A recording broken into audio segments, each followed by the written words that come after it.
नागपूरमध्ये आदिवासी विद्यार्थ्यांच्या आंदोलनाचा आजचा 8वा दिवस आहे। आदिवासी विकास विभागाच्या कार्यालयामध्ये विद्यार्थ्यांचं आंदोलन सुरू आहे। वसतिगृह प्रवेशासाठी 26 वर्ष वयाची मर्यादा हटवण्याची मागणी केली जाते आणि याच मागणीसाठी या ठिकाणी गेल्या 8 दिवसांपासून आंदोलन सुरू आहे। या आंदोलनाचा आजचा 8वा दिवस आहे। आता प्रशासन या विद्यार्थ्यांच्या मागण्या मान्य करणार का हे पाहणं महत्त्वाचं असेल।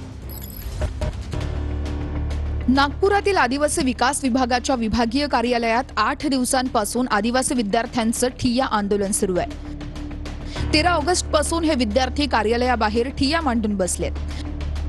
5 ऑगस्टला आदिवासी शासकीय वसतिगृह प्रवेशासाठी वयाची अट लावणारा शासन निर्णय लागू करण्यात आलाय। या शासन निर्णयानुसार वसतिगृह प्रवेशासाठी 26 वर्ष वयाची मर्यादा घालण्यात आली आहे। ही वयाची मर्यादा हटवावी अशी मागणी हे विद्यार्थी करत आहेत।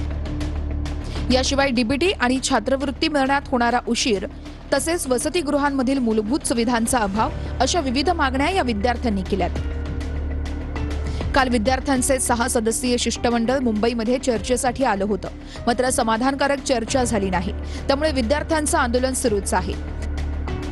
सरकारने लवकरात लवकर मागण्या मान्य कराव्यात अशी मागणी विद्यार्थी आंदोलकांनी केली आहे। 13 तारखेपासून इथं बसलेलो आहो, पण शासनाला आमची व्यथा हे दिसत नाही आहे। आपल्याला असं कळत आहे 3 तास त्यांची मीटिंग चालली, पण आमच्या प्रश्नांवर काही तेवढा आमचा पॉझिटिव्ह प्रतिसाद मिळाला नाही।